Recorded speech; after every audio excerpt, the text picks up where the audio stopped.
Pour cette séance inaugurale des premières assises de lutte contre le racisme, l'hémicycle accueille des parlementaires, mais aussi des experts et des organisations issues de la société civile qui luttent au quotidien contre les discriminations.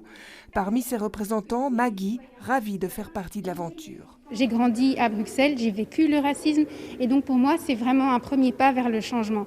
Mais il ne suffit pas de seulement constater qu'il y a un problème. Maintenant, il faut réellement agir et prendre ce plan qui sera vraiment la première étape pour une nouvelle société plus inclusive. Un racisme qui peut prendre plusieurs dimensions. C'est pourquoi le travail se fera au sein de différentes commissions. Logement, mobilité, santé ou encore emploi. Aujourd'hui, les plus récentes statistiques nous montrent qu'en Belgique, les personnes d'origine étrangère ont le taux d'employabilité le plus bas.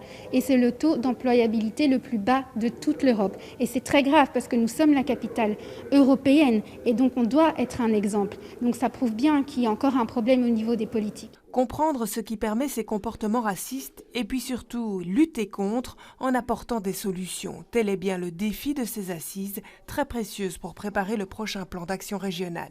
C'est un vrai travail de fond qui sera mené pendant plusieurs semaines avec tous ces experts de terrain qui ont une vraie connaissance fine des discriminations que peuvent subir de nombreux Bruxellois et Bruxelloises.